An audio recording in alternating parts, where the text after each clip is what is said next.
Hello friends, welcome to queen bee paradise Tamil. இன்றைக்கி லேடிஸ்க்கெல்லாம் ரொம்ப யூஸ்ஃபுல்லான ஒரு வீடியோ தான் நம்ம பார்க்க போகிறோம். வீடியோக்குள்ளே போகிறதுக்கு முன்னாடி நான் உங்களை ஒரு கொஸ்டின் கேட்குறேன். நீங்கள் காலையில் எழுந்த உடனே அப்படியே ரிலாக்ஸாக உங்களுக்கு பிடிச்ச வேலைகள் ஏதாவது செஞ்சுட்டு அதுக்கப்புறமா கிச்சனுக்குள்ளே சமைக்க போவீங்களா? இல்லை எழுந்த உடனே அச்சோ லேட் ஆயிடுச்சே, இன்றைக்கி என்ன சமைக்கிறதுன்னு தெரியலையேன்னு குழப்பத்தோட கிச்சனுக்கு ஓடுவீங்களா? இந்த கேள்விக்கு கமெண்ட் செக்ஷனில் பதில் சொல்லுங்கள். இன்றைக்கி வீடியோவில் ஒர்க்கிங் லேடிஸ், சின்ன குழந்தைங்க இருக்கிறவங்க, வயசானவங்க எல்லாருக்குமே காலையில் பிரேக்ஃபாஸ்ட் வேலையெல்லாம் ஈஸியாக ஆக்குற மாதிரி நிறைய meal planning and meal prepping ideas தான் நம்ம பார்க்க போகிறோம். இந்த வீடியோ உங்களுக்கு கண்டிப்பாக யூஸ்ஃபுல்லாக இருக்கும். வீடியோவை ஸ்கிப் பண்ணாமல் முழுசாக பாருங்கள். இந்த வீடியோ பிடிச்சிருந்தா ஒரு லைக் கொடுக்க மறந்துடாதீங்க. இந்த வீடியோவுக்கு நிறைய லைக் கிடைச்சா நான் இந்த மாதிரி வீடியோஸ் நிறைய போஸ்ட் பண்ணுவேன்.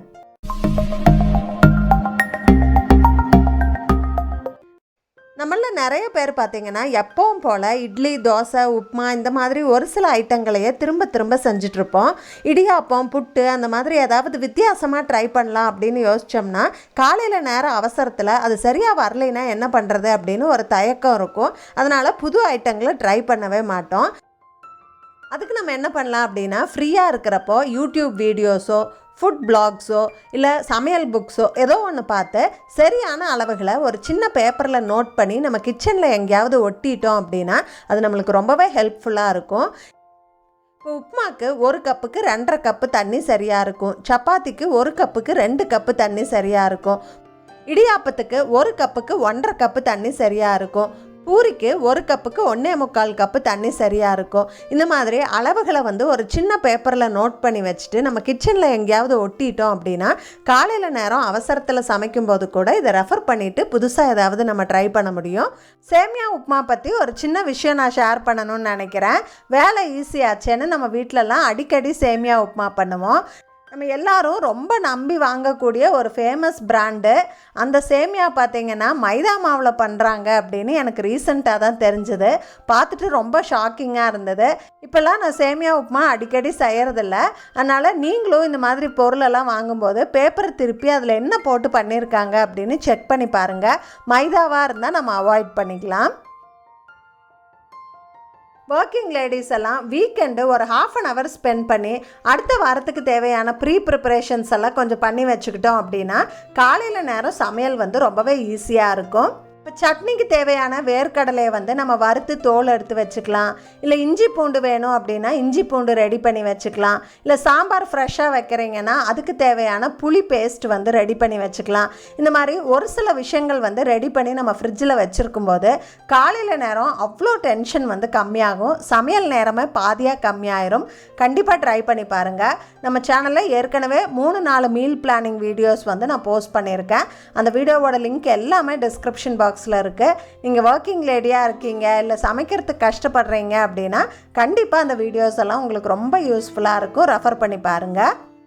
காலையில் எழுந்த உடனே ஃப்ரிட்ஜில் என்ன லெஃப்ட் ஓவர் இருக்குது அப்படின்னு பார்த்துட்டு அதுக்கு தகுந்த மாதிரி சமைச்சோம் அப்படின்னா நிறைய வேஸ்டேஜ் கம்மி பண்ணலாம். இப்போது நீங்கள் காயெல்லாம் துருவி பொரியல் பண்ணியிருக்கீங்க, பொரியல் மீதி ஆயிடுச்சு அப்படின்னா அந்த மாதிரி சமயங்களில் நம்ம என்ன பண்ணலாம் அப்படின்னா டக்குன்னு கொஞ்சம் சப்பாத்தி மாவு பசைஞ்சிட்டு இந்த பொரியலை நம்ம உள்ள ஸ்டஃபிங் மாதிரி வச்சு ஸ்டஃப்டு சப்பாத்தியாக பண்ணி நம்ம சர்வ் பண்ணிடலாம். ஸோ குயிக்கான ஒரு பிரேக்ஃபாஸ்ட்டும் நம்மளுக்கு முடிஞ்சிடும், பொரியலும் வேஸ்ட் ஆகாமல் பார்த்துக்கலாம். வேலைக்கு போகிறவங்க, சின்ன குழந்தைங்க இருக்கிறவங்க, வயசானவங்கெல்லாம் அதிக நேரம் கிச்சனில் நின்று ரொம்ப டீட்டெயில்டாக சமைக்க முடியாது. அந்த மாதிரி இருக்கிறவங்க பிரேக்ஃபாஸ்ட் ப்ரீமிக்ஸ் எல்லாம் ரெடி பண்ணி வச்சுட்டா ஒரு 10 நிமிஷத்தில் வெரைட்டியான டிஃபனை சிரமம் இல்லாமல் நம்ம பண்ணிடலாம். அந்த வகையில் இன்றைக்கி வெள்ளை ரவையை பயன்படுத்தி ஒரு ஈஸியான ப்ரீமிக்ஸை எப்படி ரெடி பண்ணுறதுன்னு பார்க்கலாம். இந்த ஒரு ப்ரீமிக்ஸ் நம்மக்கிட்ட இருந்தது அப்படின்னா 4 வகையான டிஃபனை நம்ம ரொம்ப ஈஸியாக ஒரு 10 நிமிஷத்தில் பண்ணிட முடியும். ஸோ இதை எப்படி பண்ணுறதுன்னு பார்க்கலாமாங்க. இன்றைக்கி 1 கிலோ ரவையில் இந்த ப்ரீமிக்ஸை நம்ம ரெடி பண்ண போகிறோம். 2 1/2 கிலோ பேக்கெட் எடுத்திருக்கேன். இதுக்கு தேவையான பொருளெல்லாம் அளந்து எடுத்து வச்சுருக்கேன். இதை எப்படி பண்ணுறது அப்படின்னு நம்ம பார்த்துடலாம். ஒரு பேனில் 3 டேபிள் ஸ்பூன் எண்ணெய், 1 டேபிள் ஸ்பூன் நெய் சேர்த்துக்கிறேன். நெய் உருகினதும் 2 டேபிள் ஸ்பூன் கடுகு சேர்த்துக்கிறேன். கடுகு நல்லா பொரிஞ்சதுக்கப்புறமா 1 டேபிள் ஸ்பூன் சீரகம், 3 டேபிள் ஸ்பூன் உடைச்ச உளுந்து, 3 டேபிள் ஸ்பூன் கடலைப்பருப்பு, 4 டேபிள் ஸ்பூன் வேர்க்கடலை, 4 டேபிள் ஸ்பூன் உடைச்ச முந்திரி பருப்பு சேர்த்துக்கிறேன். இது எல்லாமே சேர்ந்து நல்ல பொன்னிறமாக வறுபடணும். ஒரு 2-3 நிமிஷம் நல்லா வறுத்துக்கணும். இந்த மாதிரி நல்லா வறுபட்டதுக்கப்புறமா வாசனைக்காக கொஞ்சம் காஞ்ச மிளகாய் சேர்த்துக்கிறேன். 1 டீஸ்பூன் பெருங்காயப்பொடி சேர்த்துக்கிறேன். இப்போ இதில் இஞ்சி, கருவேப்பிலை, பச்சை மிளகாய் சேர்த்துக்க போகிறேன். கருவேப்பிலையில் ஈரம் இல்லாமல் பார்த்துக்கோங்க. பச்சை மிளகாய் உங்கள் காரத்துக்கு தகுந்த மாதிரி எடுத்துக்கலாம். நான் 10 மிளகாய் எடுத்திருக்கேன். இதை சேர்த்து அந்த கருவேப்பிலை, இஞ்சியில் இருக்கிற ஈரமெல்லாம் போகிற வரைக்கும் நல்லா வறுத்துக்கணும். இது நல்லா வறுபட்டதுக்கப்புறமா நம்ம எடுத்து வச்சுருக்க ரவையை சேர்த்துக்கலாம்.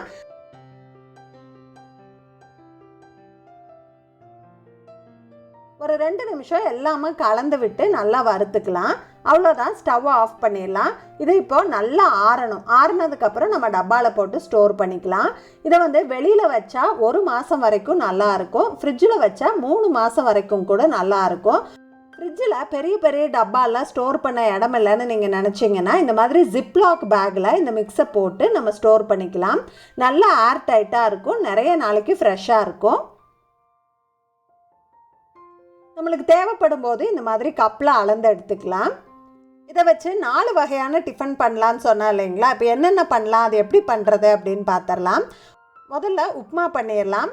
ஆஃபீஸில் இருந்து ரொம்ப டயர்டாக வர்ற அன்னைக்கு வெங்காயம் கூட கட் பண்ணாமல் குவிக்காக ஒரு 2 நிமிஷத்தில் உப்புமா பண்ணிட முடியும். ஒரு பேனில் 2.5 கப்பு தண்ணி ஊற்றி தேவையான அளவு உப்பு சேர்த்து கொதிக்க வச்சுருக்கேன். 1 கப்பு ரவைக்கு 2.5 கப்பு தண்ணி ஊற்றுனீங்க அப்படின்னா கரெக்டாக இருக்கும். இப்போ தண்ணி நல்லா கொதிச்சிருச்சு. நம்ம எடுத்து வச்சுருக்க மிக்ஸை சேர்த்து நல்லா கிளறிக்கலாம். இதை மூடி வச்சு ஒரு 2 நிமிஷம் குக் பண்ணிக்கலாம். ஓப்பன் பண்ணி கடைசியாக 1 டீஸ்பூன் நெய் விட்டு கிளறினோம்னா அருமையான உப்புமா ரெடி. உங்களுக்கு வெங்காயம் வேணும்னா நீங்கள் 1 டீஸ்பூன் எண்ணெயில் வெங்காயத்தை வணக்கிட்டு கூட இதே மெத்தடில் நீங்கள் செய்யலாம். ஆனால் இது வெங்காயம் போடாட்டியும் ரொம்ப டேஸ்ட்டாக தான் இருக்கும். ரொம்ப டயர்டாக இருக்கிற அன்றைக்கி ஒரு 2 நிமிஷத்தில் இன்ஸ்டண்ட்டாக டிஃபன் பண்ணணுங்கும் போது இது சூப்பரான ஒரு ஆப்ஷன். இந்த சாம்பார் பார்த்திங்கன்னா இன்ஸ்டன்ட் சாம்பார் மிக்ஸில் பண்ணினது. பருப்பு வேக வைக்காமல், புளி கரைக்காமல் இன்ஸ்டண்ட்டாக பண்ணின சாம்பார். இந்த ப்ரீ மிக்ஸை எப்படி பண்ணுறதுன்னு ஏற்கனவே ஒரு வீடியோ நம்ம சேனலில் போஸ்ட் பண்ணியிருக்கேன். அந்த வீடியோவோட லிங்க்கு டிஸ்கிரிப்ஷன் பாக்ஸில் இருக்குது. உங்களுக்கு தேவைப்பட்ட ரெஃபர் பண்ணிக்கோங்க. இந்த ரவா மிக்ஸை வச்சு ஈஸியாக ரவா இட்லி எப்படி பண்ணுறது அப்படின்னு பார்க்கலாம். ஒரு பவுலில் 1 கப் அளவு ரவா மிக்ஸ் எடுத்திருக்கேன். அதில் 1/2 கப்பு தயிர், 1/2 கப்பு தண்ணி சேர்த்து கொஞ்சமாக மஞ்சப்பொடி, நறுக்கின கொத்தமல்லி சேர்த்து தேவையான அளவு உப்பு நல்லா கலந்து இது ஒரு 10 நிமிஷம் ஊற விட்டுறலாம். 10 நிமிஷத்துக்கு அப்புறம் பார்த்தா நல்லா ஊறி கெட்டி ஆயிருக்கும். இட்லி ஊற்றுறதுக்கு முன்னாடி 1 பிஞ்ச் அளவு நான் சமையல் சோடா சேர்த்துக்கிறேன், பேக்கிங் சோடா. இது முன்னாடியே சேர்த்து கலந்து வைக்கக்கூடாது. இட்லி ஊற்றுறதுக்கு 1 நிமிஷத்துக்கு முன்னாடி சேர்த்துனா போதும். இட்லி தட்டை நல்லா க்ரீஸ் பண்ணிவிட்டு இந்த இட்லிகளை ஊற்றி நம்ம அவிச்சு எடுத்துக்கலாம்.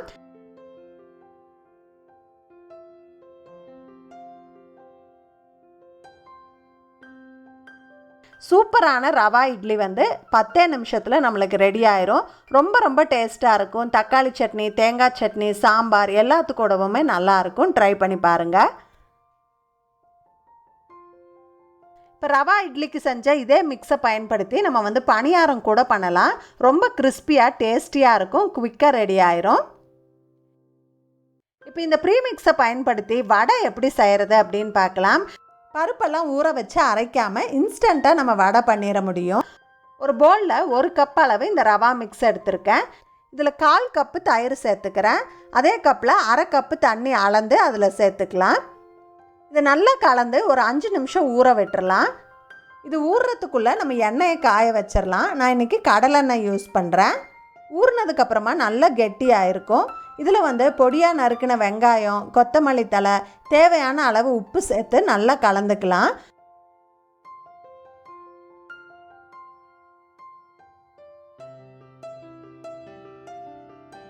வடை போடுறதுக்கு முன்னாடி 1 பிஞ்ச் அளவு சமையல் சோடா சேர்த்துக்கிறேன்.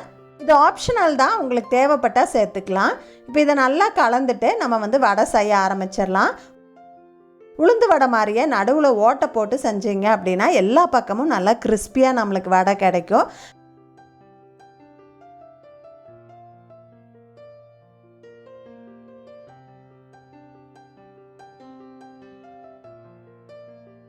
போட்ட உடனே திருப்பி விடாதீங்க, உடஞ்சிரும். ஒரு 2 நிமிஷம் கழித்து நம்ம திருப்பி விட்டுக்கலாம். மிதமான சூடில் கோல்டன் ப்ரௌன் ஆகிற வரைக்கும் பொரித்து நம்ம வெளியில் எடுத்துக்கலாம். ரொம்ப கிறிஸ்பியான வடை வந்து ரெடி ஆயிருச்சு. உள்ளே சாஃப்டாக, வெளியில் நல்லா கிறிஸ்பியாக சூப்பராக இருக்கும் இந்த வடை. ஒரு தடவை செஞ்சீங்கன்னா கண்டிப்பாக மறுபடியும் செய்வீங்க. ட்ரை பண்ணி பார்த்துட்டு எப்படி இருந்ததுன்னு கமெண்ட்ஸில் சொல்லுங்கள். நம்ம காலையில் பிரேக்ஃபாஸ்ட்டுக்கு ப்ரோட்டீன் அதிகமாக இருக்கிற டிஃபன் ஐட்டம் எல்லாம் எடுத்துக்கிறது ஹெல்த்துக்கு ரொம்ப ரொம்ப நல்லது. அது மட்டும் இல்லை, அது வெயிட் லாஸுக்கும் ரொம்பவே ஹெல்ப் பண்ணும். ஸோ ப்ரோட்டீன் அதிகமாக இருக்கிற மாதிரி பாசிப்பருப்பு சேர்த்து பொங்கல் வந்து நம்ம அடிக்கடி பண்ணலாம். அதுக்கப்புறம் அடை தோசை பார்த்திங்கன்னா ப்ரோட்டீன் அதிகமாக இருக்கக்கூடிய ஒரு சூப்பரான டிஃபனு. ஆனால் அடை தோசை வந்து திக்காக ஹெவியாக இருக்கிறதால நிறைய பேர் விரும்ப மாட்டாங்க. ஆனால் எங்கள் வீட்டில் நான் அடை தோசையை வந்து ரொம்ப சன்னமாக முருகலாக செய்வேன். அதுக்கு நான் என்னென்னலாம் சேர்த்து ஊற வைக்கிறேன் அப்படின்னு பார்த்துடலாம். 1 கப் அளவு இட்லி அரிசி, 1/2 கப்பு உளுந்து, 1/2 கப்பு துவரம்பருப்பு, 1/2 கப்பு பச்சை பயிறு சேர்த்துக்கிறேன். இது கூட 1/4 கப்பு கடலைப்பருப்பு சேர்த்துக்கிறேன். இதை எல்லாத்தையும் கலந்துட்டு அடை தோசை முருகலாக வர்றதுக்கு ரொம்ப ரொம்ப ஹெல்த்தியாக ஆகிறதுக்கு ஒரு ஸ்பெஷல் இன்க்ரீடியன்ட் சேர்த்த போகிறேன். இது வந்து ஃப்ளாக்ஸ் சீட்ஸ்.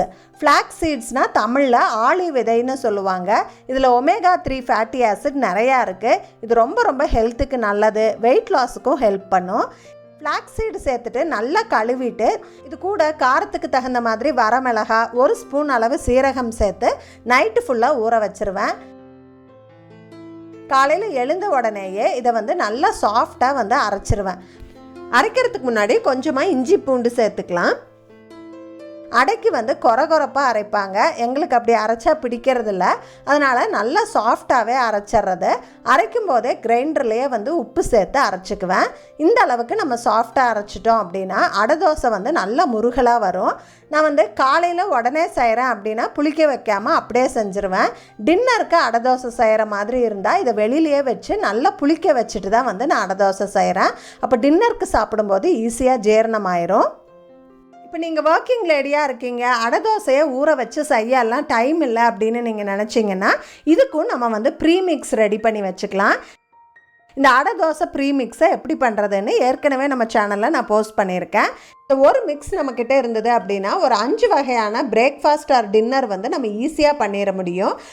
அந்த மிக்ஸை வச்சு நம்ம வந்து அடை தோசை பண்ணலாம், பருப்பு இட்லி பண்ணலாம், டோக்லா பண்ணலாம், பணியாரம் பண்ணலாம். கூட கொஞ்சம் ஊற வச்ச பருப்பு, வெங்காயம் எல்லாம் சேர்த்துட்டு நம்ம வந்து பருப்பு வடை கூட இன்ஸ்டண்ட்டாக பண்ண முடியும். கண்டிப்பாக ட்ரை பண்ணி பாருங்கள். இந்த ப்ரீமிக்ஸோட லிங்க்கும் நான் டிஸ்கிரிப்ஷன் பாக்ஸில் கொடுத்துருக்கேன். தேவைப்பட்ட ரெஃபர் பண்ணிக்கோங்க. இந்த வீடியோ உங்களுக்கு ரொம்ப பிடிச்சிருந்துருக்குன்னு நினைக்கிறேன். இந்த வீடியோவில் சொன்ன டிப்ஸ் எல்லாம் நீங்கள் கண்டிப்பாக ட்ரை பண்ணி பார்ப்பீங்கன்னு நினைக்கிறேன். இந்த வீடியோ பிடிச்சிருந்தா இந்த வீடியோவுக்கு ஒரு லைக் கொடுக்க மறந்துடாதீங்க. நம்ம சேனலை சப்ஸ்கிரைப் பண்ணிவிட்டு இன்ஸ்டாகிராம், ஃபேஸ்புக்லேயும் ஃபாலோ பண்ணுங்கள். தேங்க்யூ ஃபார் வாட்சிங். பபாய்.